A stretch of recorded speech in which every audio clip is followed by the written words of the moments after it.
안녕하세요. 원탑 속독을 김선생입니다. 비문학 요약하기 실전 연습 9에 들어가 볼게요.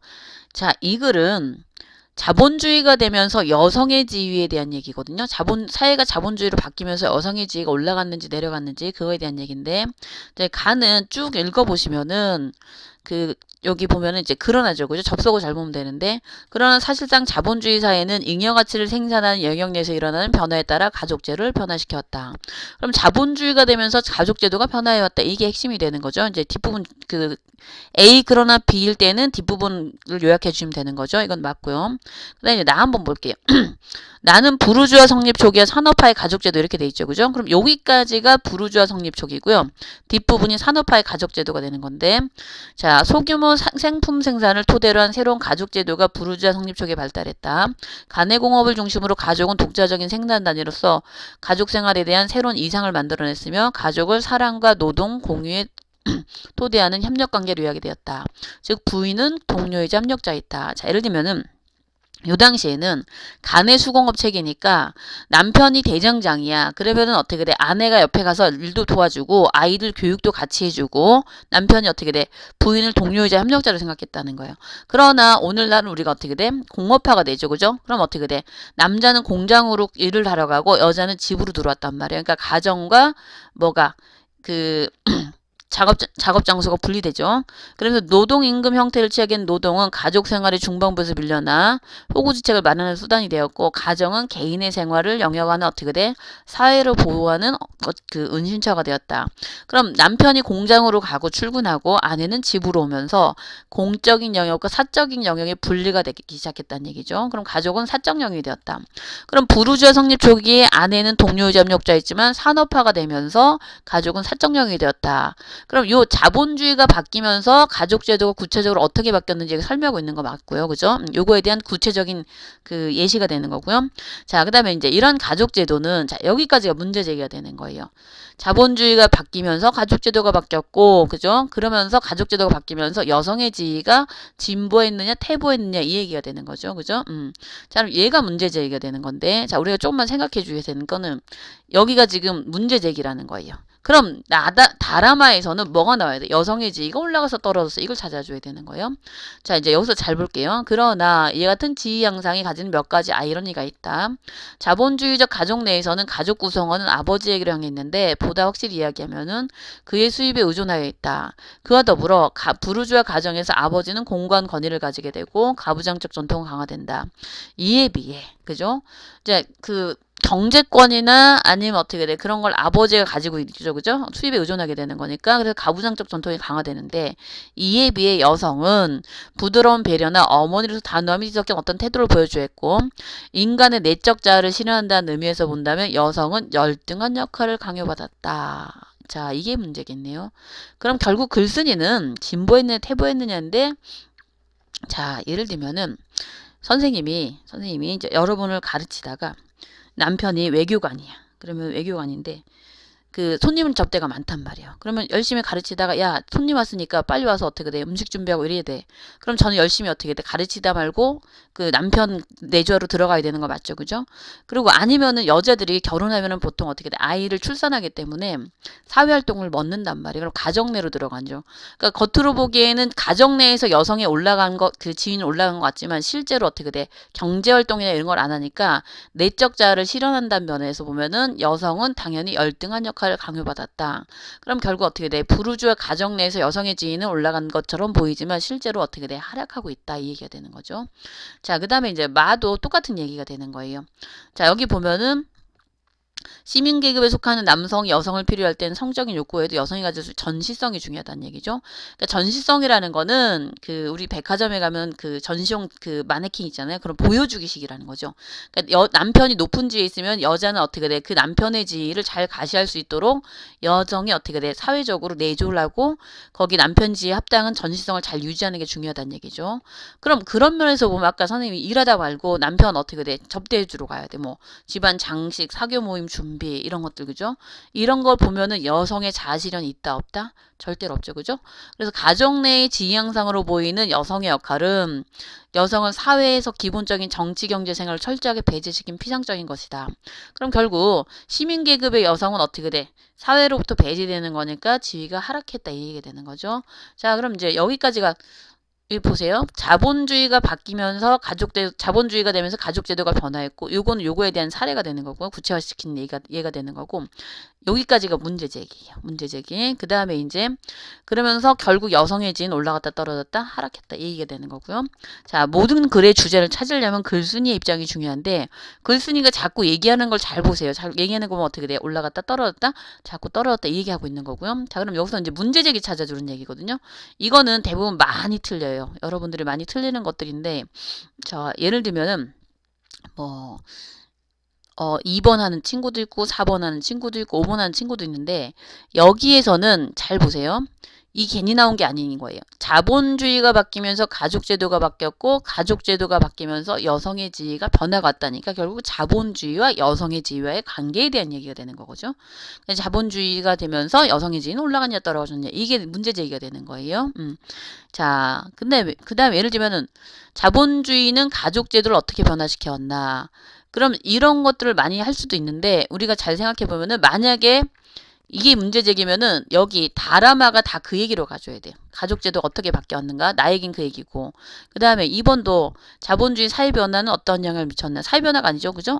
근데 역사적 변천은 여성의 지위와 가족제도 역사적 변천은 여성의 지위와 어떤 관계가 있느냐.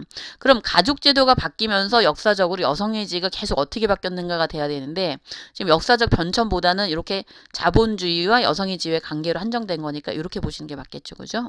자, 그 다음에 내용일치는 내용과 일치하는 거니까 하나만 찾아주면 되는데 이거는 어떻게 돼? 가문단 마지막 줄이 있죠. 자본주의는 잉여가치를 확대하는 가족제도를 변화시켜왔다. 이거 찾아주시면 되는 거고요. 자, 이 글은 이렇게 여성의 지위의 하락에 대한 얘기들인데 글쓴이의 입장을 잘 생각하셔야지 주제를 찾을 수 있다는 거 반드시 알고 가셔야 됩니다. 자, 9회 마치겠습니다. 자, 비문화 요약하기 실전 연습 10회 해볼게요. 이 글은 그 예술의 후원층과 예술가에 대한 갈등인데요. 이번에 내용일치 문제 먼저 읽고 갈게요. 자, 1번 극단적 전예술가들 작품 거래의 대상이 된다. 상업적으로 거래되는 미술품 예술적 가치가 떨어진다. 현대와서 후원층과 예술가의 갈등이 존속한다. 미술품이 특권 계급의 이념을 합리화하는 도구가 된다. 특권 계급의 예술 후원층은 예술가의 자유를 인정하지 않으려고 했다. 자, 우리가 여기서 한번 유사선지가 있는지 찾아볼까요? 유사선지는 답이 될 수 있을까요? 없을까요? 답이 될 수 없겠죠. 자, 예를 들면 그 3번에 후원층과 그죠? 후원층과 예술가의 갈등이 존속하고 있다. 이렇게 되어 있는데 5번에 특권 계급의 예술 후원층은 예술가의 자유를 인정하지 않으려고 했다. 이렇게 돼 있죠. 그럼 이건 후원층과 예술가가 갈등한다는 이야기인데 3번과 5번은 같은 이야기가 되는 거죠. 그죠? 자, 만약에 또 5번이 맞다면 4번이 미술품이 특권 계급의 이념을 합리화한 도구가 된다. 이렇게 얘기했는데 이 얘기 역시 후원층이 예술을 자신의 생각과 이념을 자기 합리화에 이용한다는 얘기예요. 그럼 후원층은 자신의 예술관을 어떻게 돼? 남들한테 강요하거나 고집한다는 얘기인데 이것 역시 3번과 5번이 3번, 5번이랑 연결이 될 수가 있겠죠. 그럼 여기서 3, 4, 5는 그죠? 3, 4, 5는 다 후원층과 예술가의 갈등에 대한 이야기구나. 이렇게 이해하시면 되는 거고요. 그래서 따라서 이걸 어떻게 이렇게 많은 선지가 나온다는 얘기 이게 가장 중요한 얘기들 중에 하나란 얘기거든요. 아, 그럼 이걸 전체가 후원층과 예술가에 관한 이야기구나. 이렇게 이해하시면 되고 그럼 1번과 2번 선지는 내용이 있는지 어떻게 돼? 그 요약하면서 확인하면 문제가 금세 풀리겠죠. 그죠? 자, 이제 지문 해석 들어가 볼게요. 자, 분명히 미술작품은 상품이다. 그런데 생각으로 하고 싶지 않다. 그림이나 조각으로 거래되는 상품이지만 동시에 내용한 금전거래의 대상이 된다. 그죠? 자, 본래 상품이란 금전을 통해 교환되므로 소유 소비되는 것이다. 그러나 예술은 그죠? 인간사의 공감이나 감정이 생각을 서로 전달할 수 있게 함으로써 하나로 결합 이상이나 목표로 한다. 예술이란 결코 돈으로 어떻게 돼? 돈 있는 사람만 소유할 상품이어서는 안 된다. 그러나 오늘날 미술은 값비싼 상품이 되어 어떻게 돼? 소수 여유 있는 사람만 누리는 사치가 되었다라고 된 거 맞죠? 그죠? 자, 여기를 요약하시면은 자, 오늘날 미술품의 금전거래의 대상이 된다. 이게 현대예술이 처한 딜레마란 얘기죠. 그죠? 여기 이제 정리하시면 되는 건데. 자, 딜레마가 뭐죠? 딜레마? 이러지도 저러지도 못하는 걸 딜레마적 상황이라 얘기하는 거예요. 자, 오늘날 미술관 누가 운영하죠? 그럼 일단 그림이 비싸니까 재벌가들 사모님이 갤러리 같은 걸 소유하고 운영한단 말이에요. 그럼 예술가의 작품 세계를 담은 예술품이 금전, 돈의 거래 대상이 된다는 게 오늘날 예술이 처한 딜레마다. 이렇게 이해하시면 되는 거죠. 자, 그 다음에 이제 나는 허버트 리드라는 사람의 의견을 인용했는데, 자, 활기찬 사회에서는 예술이 세 가지 방면에 뒷받침된다. 올바른 감상과 평가는 관중이라고 쓰시면 돼요. 관중. 그 다음에 후원은 누가 해주는 거예요? 당연히 후원층. 그 다음에 본질적으로 자유는 누구의 자유? 예술가. 그죠? 예술이 이루어지기 위해서는 이 세 가지, 그죠? 관중과 보는 사람, 후원층, 예술가가 존재한다. 요 내용을 자세히 풀어 쓴 게 이거예요. 여기서 감상과 평가는 예술가의 의도를 이해하고 전달하고자 한 내용을 받아들여 적절한 미적 반응할 수 있는 감상층, 관중이 건실하게 존재한다는 뜻이다. 그리고 후원층은 예술가가 창조행위를 할 수 있도록 물질적 지원을 해주는 후원층이 있고, 자유란 예술가의 창조활동에 장애가 되는 어떻게 돼? 외적 구속이 없어야 된다. 그럼 이 세 가지가 모두 어떻게 돼? 이루어지는 것이 예술이 발달할 수 있다 얘기죠. 그죠? 그럼 예술 발달의 세 가지 조건은 관중과 후원층과 예술가가 존재한다. 그럼 여기서 나까지가 문제제기예요. 나. 이 세 가지가 있는데 그 중에서도 누가 예술가와 후원층과 예술가가 갈등한다. 현재 이르까지 대부분 시대에 있어 예술의 후원층은 감상층은 소수 특권, 돈 있는 사람들, 그죠? 귀족층 이런 사람들, 권력과 금력을 독점하고 있는 특수층은 예술가들에게 자신을 미화하고 세계관을 반영하는 작업품을 제작하도록 해왔다. 그럼 우리 아까 본 거 중에 4번인가 그거 맞는 얘기가 되는 거죠. 예술이란 권력과 금력이란 토양에 자라는 꽃이다. 그럼 예술은 권력과 돈의 힘이랑 연결돼 있다. 그 얘기를 하면서 또 어떻게 돼? 라는 똑같은 얘기죠. 후원층과 예술가의 자유는 서로 충돌하여 갈등을 빚을 수밖에 없다. 그럼 여기서 중심 내용 이거가 되는 거죠. 예술가와 후원층의 갈등. 자, 우리가 이걸 좀 이해하려면은 이걸 좀 아셔야 되는데, 중세시대에는 누가 보통 그 예술가가 있으면은 누가 후원을 해줬어요? 귀족들이 후원을 해줬단 말이에요. 돈 있는 사람들. 자, 이제 선생님이 귀족이고 A라는 학생이 예술가야. 근데 선생님 취향이 좀 야한 거를 그렸으면 좋겠어. 내가 A라는 학생한테 달에 200씩 후원을 해준단 말이야. 그럼 당연히 나는 얘한테 후원을 해주니까 내 취향을 강요할 수밖에 없는 거죠. 내가 보고 싶은 그림을 그리게 할 수밖에 없는 거죠. 야, 좀 야한 것 좀 그려봐. 그럼 A는 어떻게 돼? 저 선생님 풍경화밖에 못 그려. 이렇게 얘기한단 말이야. 그러면 어떻게 돼요?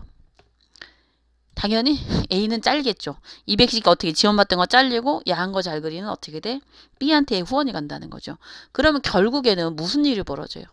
예술가는 자기의 그 예술 세계를 발휘할 수 있어? 없어? 없다라는 거죠. 그래서 봐봐요. 근데 그게 오늘날에도 그렇다는 얘기. 예술가가 개성과 자유를 과거보다 강력하게 주장할 수 있지 현대에 이르러서도 외적 형태만 바뀌어 여전히 어떻게 계속되고 있다. 그죠?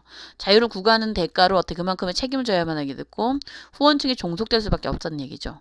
그래서 지금 어떻게 돼? 그린버그라는 사람의 말을 또 인용해서 어떻게 돼? 전예술가들조차 그토록 혐오하는 어떻게 돼? 부르죠. 귀족들이 돈을 필요로 했기 때문에 아첨하든가 아니면 어떻게 돼? 굶어 죽든가 둘 중 하나를 택하지 않을 수밖에 없었다. 그래 이거에 대한 예시로 뭐를 전예술가들을 예로 들은 건데요. 자, 우리가 여기서 전예술가가 뭔지 좀 알고 갈게요. 전예술가는 이제 기존의 전통적인 기법이나 이런 걸 따르지 않고 뭔가 앞서가는 사람들, 선구적이고 뭐 실험적인 창작을 하는 사람들을 말하는데 이 사람들은 시대를 앞서가는 기인들이죠. 그죠? 이런 사람들은 당연히 자기 예술세에 굉장히 강했겠죠. 하지만 그 사람들도 누구의 귀족들이 더 어떻게 돈을 필요로 했기 때문에 아부하든가 굶어 죽든가 이렇게 갔다는 얘기죠. 그죠? 그럼 전예술가들이 무슨 경향? 자조적 경향, 자기 스스로, 그죠? 부끄럽게 엮이는 거 이렇게 갈 수밖에 없었다 이렇게 되는 거죠. 그럼 요거에 대한 예로 여전히 어떻게 후원층과 예술가의 갈등은 존재한다는 예로 전예술가 이렇게 된 거고요. 그럼 여기서는 나까지가 문제 제기가 되는 거죠. 그죠? 예술을 발달하기엔 세 가지가 필요한데 관중, 후원층, 예술가가 필요한데 그 중에 뭘로 한정해서 그 후원층과 예술가의 갈등이 한정해서 그죠? 근데 요거는 예시가 되는 거죠. 요거에 대한 예시. 자, 그럼 이제 현대사에서도 후원층과 예술가의 갈등을 존재한다. 당연히 3, 4, 5는 맞고요. 그죠? 자, 1번도 어떻게 돼? 마지막 문단에 있죠. 그죠? 그 다음에 상업적으로 거래되는 미술품은 가치가 떨어진다. 이거 아니죠. 현대 예술이 예술은 어떻게 금전거래 대상이 되면 안 되는데 그죠? 금전거래 대상이 되는 게 현대예술이 참 딜레마란 얘기지 상업적으로 거래되는 미술품 예술적 가치가 떨어진다는 얘기가 아니겠죠. 그죠? 이거는 지문에 있는 내용과 다르니까 정답은 2번 이렇게 얘기하시면 되는 거죠. 자, 내용의 요약하기 10회 설명 마치겠습니다. 감사합니다.